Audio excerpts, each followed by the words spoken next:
What's up guys, and welcome to an incredibly exciting and high dollar value comparison between this 2023 Corvette Z06 with the Z07 performance package versus a brand new 2024 McLaren 750S. This is the battle between the USA versus the UK. Now, these cars are priced very differently in terms of current market value. A Z06 with the Z07 package will probably run you around $180,000, whereas the McLaren 750S has an MSRP of $370,000 as specs. So almost exactly twice the price of this Z06. But does it offer twice the thrills on a canyon road? We already know that the 750S, in terms of lap time, a little bit quicker than the Z06. It's lighter, it has more power, it has that carbon monocoque chassis for ultra rigidity. I want to answer the question of which car is more fun to drive. So a few specs about this Z06 with the Z07 package. It's powered by the 5.5 liter naturally aspirated flat plane crank V8,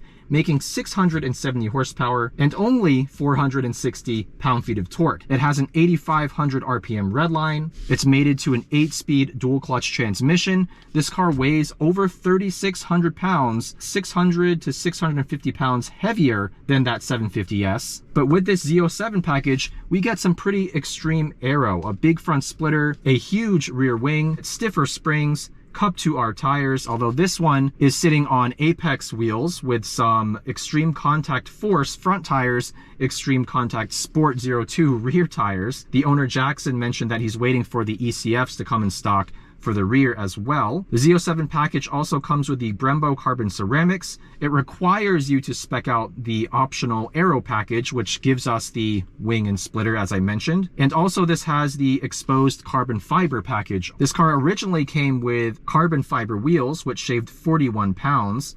But again, this has the Apex VS5RS in 19-inch. Jackson also has a custom alignment, so minus 2.9 camber up front, minus 2.4 in the rear. 2.6 seconds for 0 to 60, and quarter mile in about 10.5 seconds at 131 to 132 miles per hour. Interior impressions, well, it's a C8 with a lot of carbon, basically. It's a very flashy interior. I quite like this color, but I will say that I'm still not super sold on this center console with this row of buttons here. It's a little bit busy for my liking, but quality appears to be quite good. Stitched leather, very, very nice. Big carbon paddles. Let's drive this thing. Very loud startup. Of course, this car has a lot of adjustable driving modes, but the owner Jackson has programmed this custom Z button with steering in the middle setting. I tried it in the heaviest setting and it's just artificially heavy.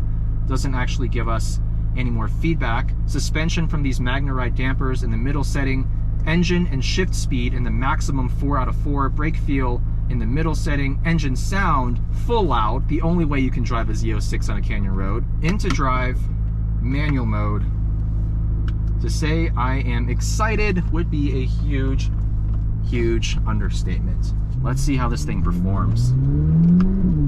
Second gear.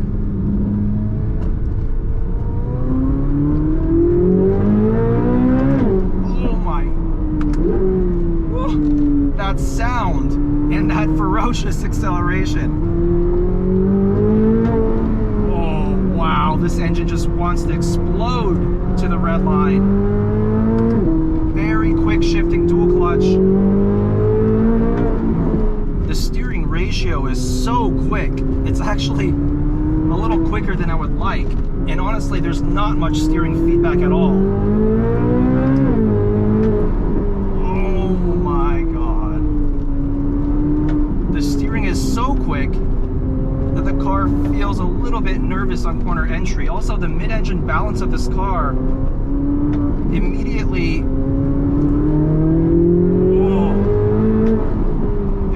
like it's tuned for the track. Of course it is, but what I mean by that is it wants to rotate on corner entry. Incredibly quick 8-speed dual clutch, very smooth shifting as well. But yeah, there's no steering feedback. And it means I don't have a whole lot of confidence attacking some of these corners. I know the grip is there. Whether I can exploit it, it's going to take some getting used to. There's a definitely a learning curve with this car. I wish the steering was better, I really do. But this engine might just make up for it.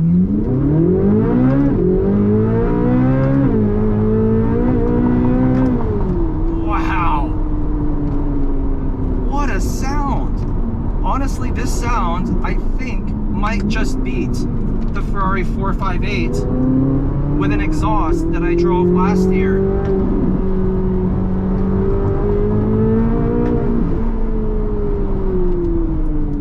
Wow, these brakes need to be bedded in. Carbon ceramics, and Jackson mentioned that he hasn't burnished them in yet. There's good initial bite, but you gotta step on the pedal really hard to get the car to stop. Now we have the suspension in the middle setting, and these McLaren dampers are doing a great job at soaking up the bumps, but the car just feels so damn nervous on corner entry.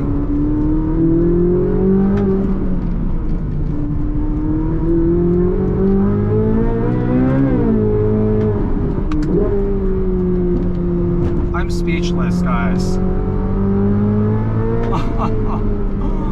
This chassis is tuned in such an aggressive way. It feels like it just wants to be on the racetrack. Honestly, it feels too much for a Canyon road. Now, part of that could be these mismatched tires. I totally admit that could be a factor here. Could be totally different with warmed up Cup 2s, Cup 2Rs. The engine and gearbox really do dominate the experience. I cannot believe this weighs 3,600 pounds. The balance is phenomenal.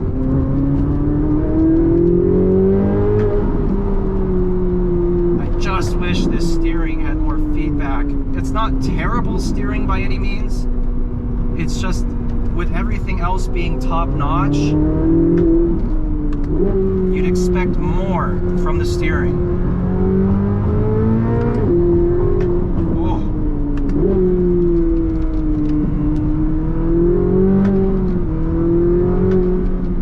There's the 750S in front of us. Oh my God. Let me cool down for a second before we resume here. Let me try something. I'll put steering into the heaviest setting. Let me dial engine sound back to sport, and then I'll set the suspension in the softest setting. Let's see how this feels. What a day.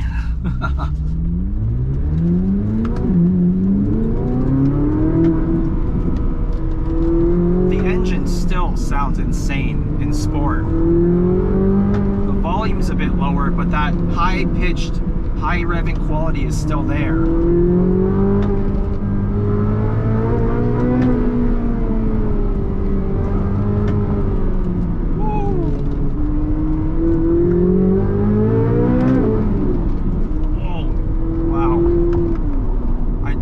This suspension a lot. McLaren dampers are such a good match for this chassis because they're so adjustable. They have a very wide range of usage. In the softest setting, it really does ride quite well, even with the stiffer Z07 springs. We'll find out if that 750S with its hydraulically linked suspension rides better than this, but this is acceptable.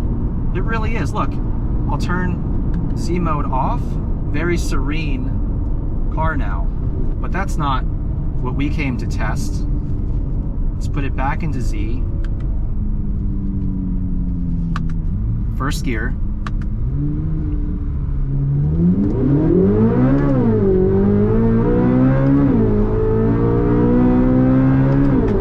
Oh, wow. I don't think I've ever been in a naturally aspirated car that accelerates so hard. This engine is such a masterpiece, and the fact that Chevy has been able to release this engine in this car with everyone else moving to hybridization and full EV and whatnot, and Chevy just drops this bomb on us, potentially the best naturally aspirated V8 fitted to any production car ever. I mean, 670 horsepower from 5.5 liters. That is an insane figure. Oh my goodness. If the steering rack was better, this car might just be perfect. But we gotta now hop into that McLaren 750S and see if double your money gets you double the driving experience.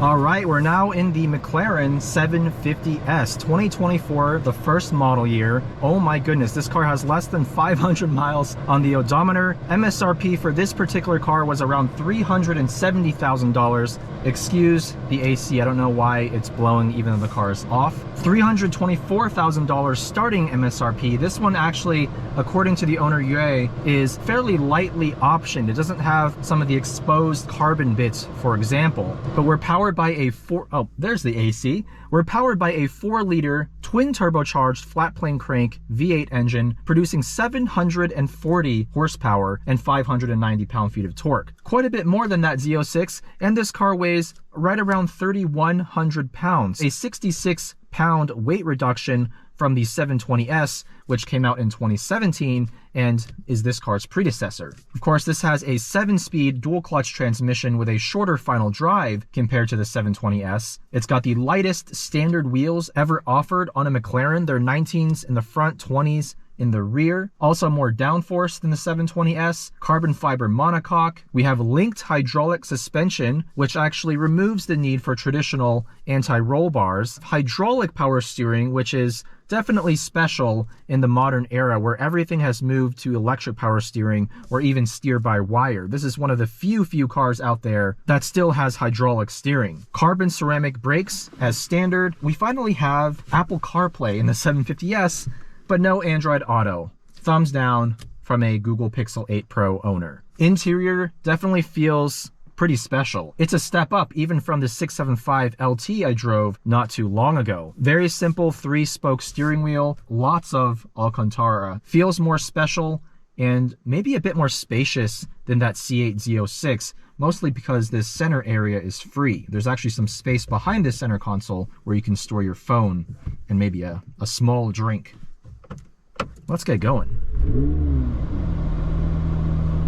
We're going to use these kind of rocker switches at the top corners of the gauge cluster to adjust the chassis into sport mode.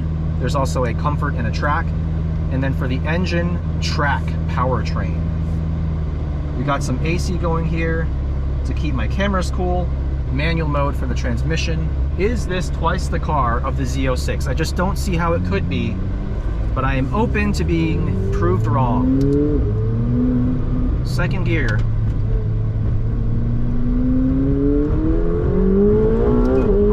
Whoa! What in the world? I have never accelerated that quickly in my life. Wow, wow, wow, wow. Even more so than the acceleration, it's just the rigidity of this chassis. I can immediately feel it.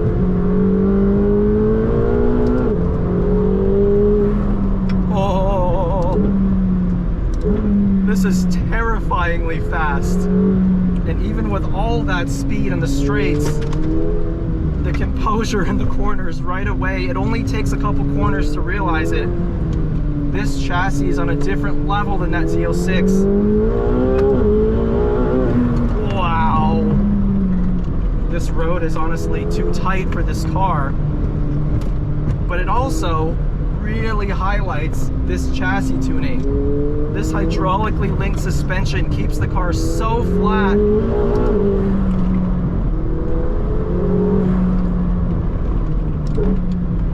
Wow. Super quick shifting 7-speed dual clutch. This hydraulic steering rack is perfect. I have no complaints with it. Great on-center feel. Loads up great in the corners. Look at that. Nicely weighted. Lots of feedback about the road surface. Let's try a straight line pull. First gear. Gonna brace myself. Oh. Oh. I can see the wing coming up to act as an air brake.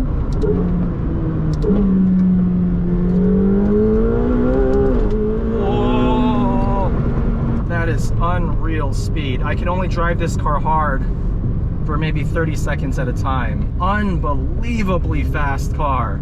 Obviously it's fast in the straights, but let me just pause and try to explain what I'm feeling. Outside of the power, which there is quite a bit of turbo lag, by the way, even in the mid-range around 4,000 to 5,000, there's a little bit of a delay when you first put your foot down, so you do have to kind of anticipate those turbos spooling up. But outside of that, this carbon tub monocoque, the rigidity is unlike anything I've ever felt. Only the McLaren 675 LT feels similar. The car just feels like a solid block of extremely rigid material, and the suspension just does all the work in keeping the body in check in the corners, accelerating, braking.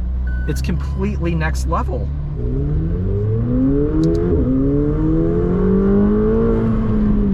And the brakes are so good. There's so much firmness in that pedal. And the harder you stomp on it, look at that. You can get so deep into the corners. It feels like racing brakes. Very high effort, but very easy to modulate.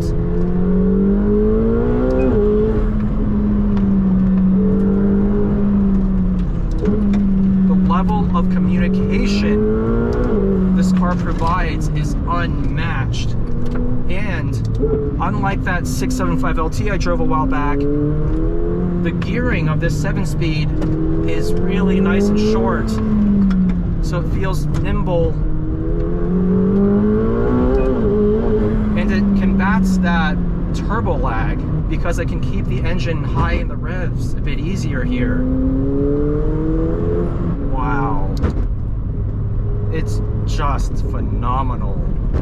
I don't think anything I've driven comes close to this, guys, except the 675 LT, which, go figure, right? Similar engineering principles. I mean, that's the modern McLaren ethos of just improving each newer model incrementally over the last. That's exactly what the 750S is. Although I haven't driven a 720, I hear that this is just an incremental improvement in performance. This has opened up my eyes to a whole new world of street car performance. I don't think I've driven a car that even comes remotely close to the 675 LT and the 750S. These make Porsche GT cars feel like a bit of a joke. And honestly, that C8 Z06, even, the engine character aside, right? I mean, I would take that 5.5 liter flat plane crank NA V8 any day for response and sound, especially response, because that thing has no throttle response lag, whereas this has a ton of lag. But in terms of chassis, and especially in terms of steering, this car blows the Z06 Z07 out of the water. That's not to say the Z06 isn't an incredibly fun to drive car. It is. And I would say the theater of driving that car might even still beat the 750. But if you're looking for a technically proficient car, one that's engineered as close to perfection as possible given modern tire technology, this 750S is the new platinum standard. It really is. Amongst everything I've driven, I don't think anything comes remotely close. Watch this. Second gear.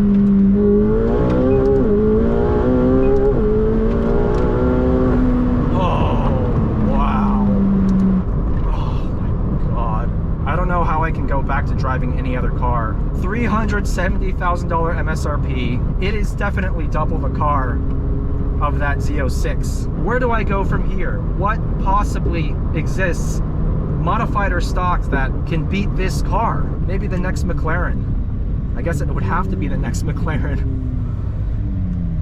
Huge shout out to Jackson. Your Z06 is an incredible car, and I would love to own that car someday, but there's levels to this game, and the 750S sits atop the heap. Best car I have ever driven. I'll say it right now. Best car I have ever driven. If they could just improve the throttle response and reduce that turbo lag, this car would be unbeatable. All right, guys, let me know what you think about this comparison. A big shout out to Jackson and UA, the owners, and I'll see you in the next one.